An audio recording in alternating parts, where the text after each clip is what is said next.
Hey all, Sean from RPH Ally and And Jess. and Jess is here. Sean, it's Jess good is to connect. here. Good to reconnect with you here, my friend. Yes, we were just having a great conversation, and this is kind of a timeless conversation for us in pharmacy. It's been happening for years, and it will happen for years to come. Talking about store closures, chains going out of business, chains getting gobbled up by somebody else, and or just filing for bankruptcy, right? So, and Jess, I've been here a couple times. Kind of more from the leadership position, right? I was, two times now it's happened to me where I was the first to know and had to carry the secret for a couple months on the Mm, store is closing, which is not a fun position to be in. no. Um, but on the flip side, I was still part of the crew that went down and got, was jobless, right? Hmm. But anyways, it's like this is let's talk about it because there's always going to be a lot of adversity coming our way, and how do we get prepared for adversity? So you and I went to completely different pharmacy schools, but let me start off by asking you this. Did you have any conversation in your formal education about how pharmacy is a profession that's always changing? Honestly, it was so long ago, I couldn't even Oh, you tell don't you. remember? Well, like that was like one of the first things. Like pharmacy's always changing. You're always getting new drugs. You're always Yeah. getting new guidelines. There's like you're always in this state of change. And I'm a lot older than you. If any of the listeners or anybody out there watching, I'm a lot older than Sean. So I've seen some of these things before. And really there's few things that are new under the sun. Like there's always going to be some new challenge coming. From the time that I was an intern, the drum was being beat about reimbursement issues, and that puts us 30 years ago ish. So these are things that are continually going on, and one of the things that we have to do is we just need to be prepared for change. We have to have the right attitude and perspective around change, and we need to be able to lead people through change as well. Yeah, I like that. You said something earlier, and I want you to say it again, Mhm. about the learned and the Yeah. learning. Yeah. So this is a quote attributed to Eric Hoffer, Hoffer. The quote reads: "In times of change, learners inherit the earth, while the learned find themselves beautifully equipped to deal with the world that no longer exists."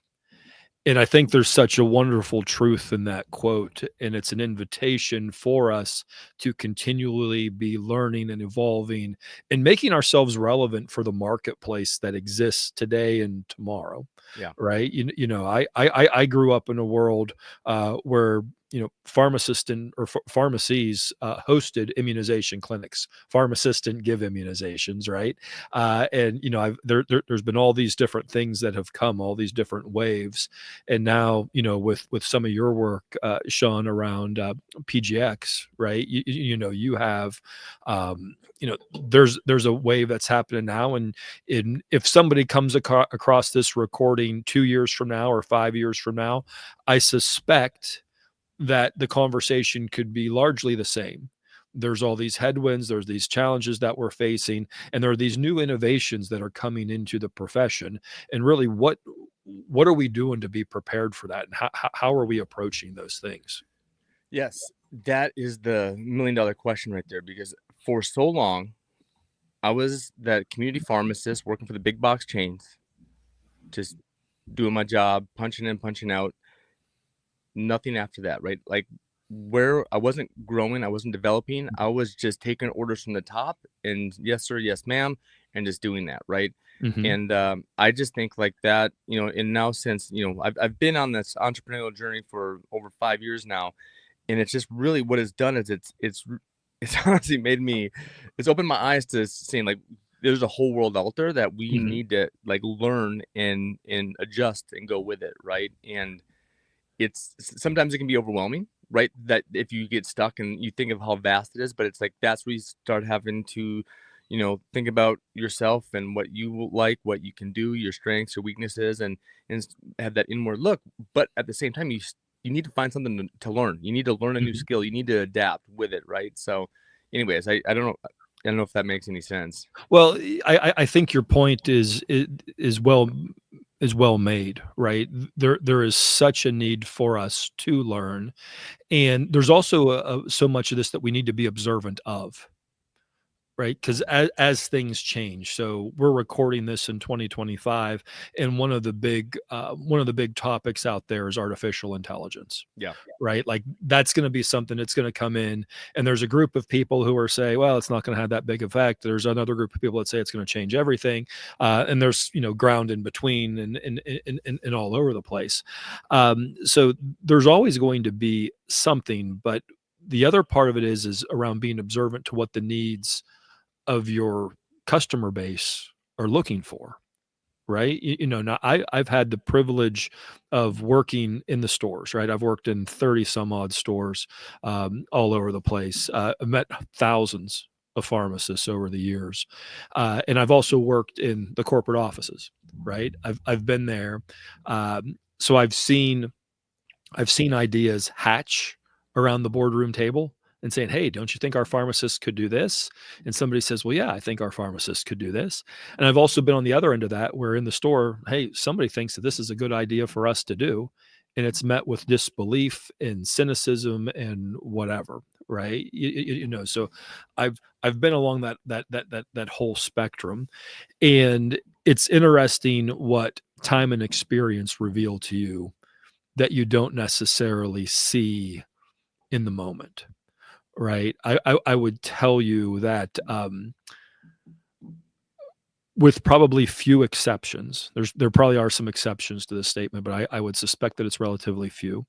The people who come up with these ideas are well intended. I think they have an idea that they believe would benefit an awful lot of people. What they lack is they lack the perspective of X number of pharmacies and how that actually is going to work, Yeah. right? So you and I, you're in California, I'm in Pennsylvania. Um, Outside of the weather, there's a million other things that are different between where we would practice, right? There's a million other things, and so what works well here may not work well there, and vice versa. And so as you're trying to come up with these different ideas, it becomes very, very challenging, and ultimately I think this is where we shift into the leadership conversation, because i have become a firm believer I've become a firm believer that the best place to solve a problem is at the local level, and I also believe that the people at the local level will have the best solutions, right? They know the tools, they know the resources they have. It's not like you have to create these things. If you and I were working in the same pharmacy today, Sean, we would say, "Hey, this is what we have. This is what we can do with it." We would MacGyver it. For those of you that may know who MacGyver is, these are the tools that we have. How do we make this work, right? And I would suggest to you that there are an awful lot of pharmacists out there who see solutions like that out there, or they see needs like that. Or you may have technicians or interns or whoever who are going to come and they're going to say, "Hey, I think the world would be a better place if we did this." Yeah. Right?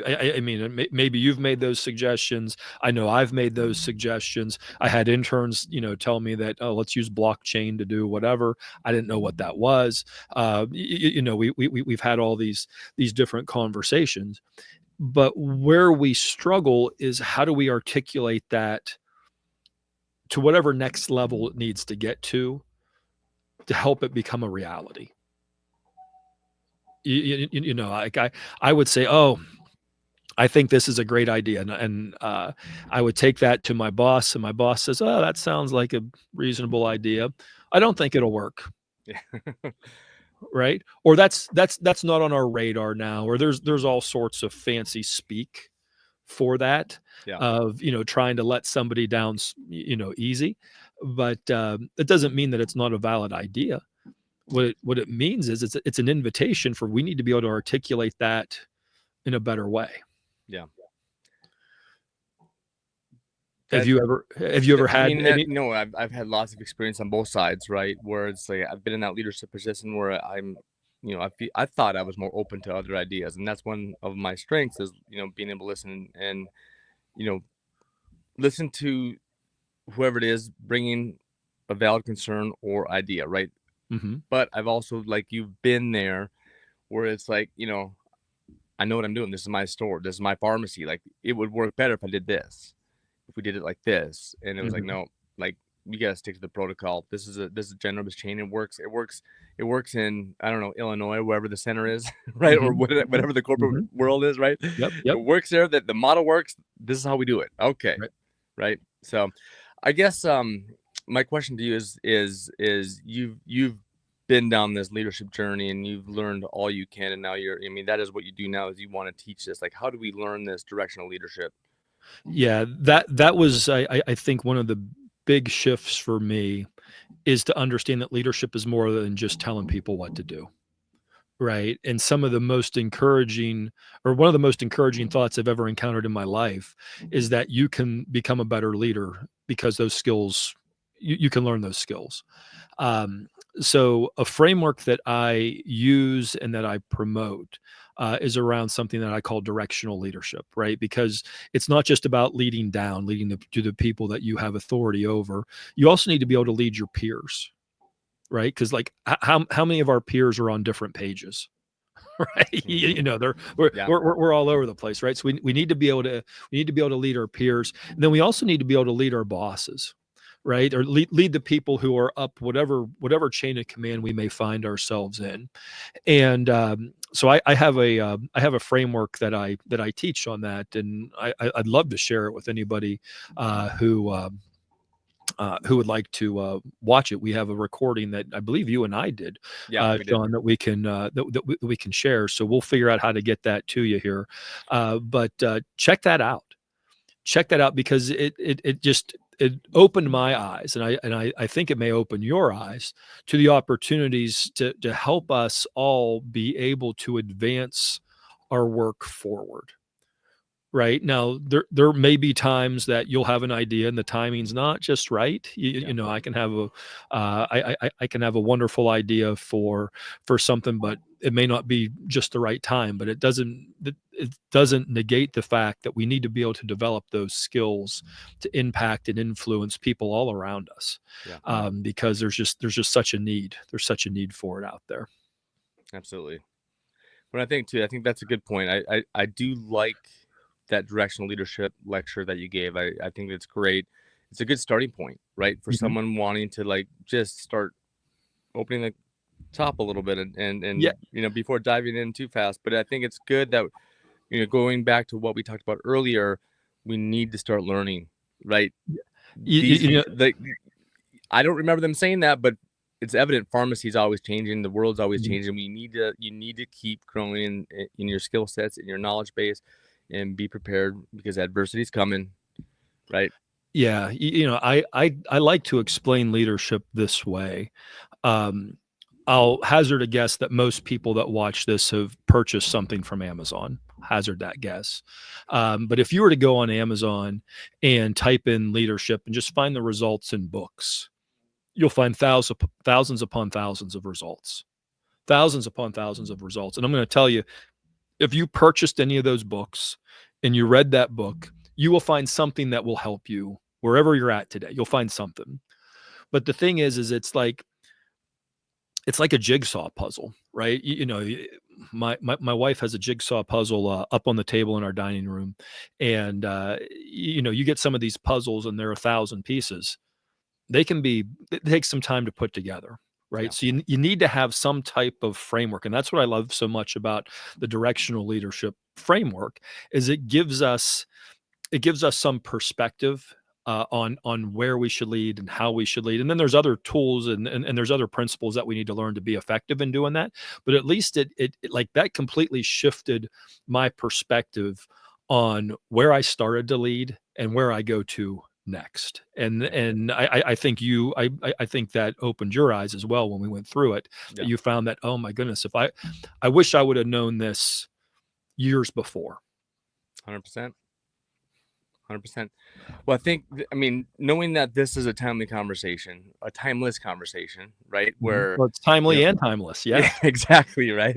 So I know you've been worried about this. You've been kind of distraught the last couple of days. We haven't had hardly any conversations outside of pharmacy closure, right? Hmm. And Hmm. it's like, okay, we just need to talk about it, and because I'm sure there's a lot more pharmacists out there feeling this right now, right? Right. And Because whether you're talking about it right now or whether right now is years from now, it's gonna be the same. yeah, Gonna be the there's going to same. be changes, and so we need to be changing. We need to be improving our skill sets. Yep. We need to be learning new things, and I think one of the most valuable skills that any of us can learn is the skill of influencing people. Like, and whenever we figure out how to influence people, whenever we learn how to add value to people, that's what Yeah. makes your business grow. Yep. Right? That's what it goes down to. Businesses that struggle, they struggle because they don't have the sales, they don't have the revenue, right? And that's something that you get by solving people's problems. There you go. Bingo. It's Yeah. all about how do you solve problems for Yep. people. And that's where the quote that I shared, in times of change, learners inherit the earth, while the learned find themselves beautifully equipped to deal with a world that no longer exists. 125 years ago, there was a blacksmith in every town because you had to get horseshoes on your horses, right? I could, if the blacksmith was to survive, they had to learn new skills, right? Because my guess is you don't have a blacksmith in your town right now. Well, maybe you Yeah. do. Maybe you do. You live in a highfalutin place, but not me. Like, I don't have one of those in my town. So, that's where we are. So Awesome. Yeah. you've got to continue to prepare yourself for the world that is evolving, and you want to be relevant and impactful in it. And to me, the place where you start is by improving your influence, improving your leadership skills, and then being able to serve the needs of the people around you. Absolutely. Awesome, Jess. Well, hey, I appreciate you jumping on talking about this. Check the comments out. We will have directions when you see this, directions, whether it's in the comments or whether in the email, on where to find the directional leadership lecture. What I'm trying to, I don't remember. That was about 50 minutes, if I serve you right, I 30 to thought it 60, was about 40 minutes, something 40 like minutes. that. Yeah. But I yeah. mean, well worth your time though. Hmm. Right. Check that out. And then, yeah, connect with Jess or I if you want to dive in further to leadership. All Very right. good. Thank you so much, Jess. We'll be talking soon.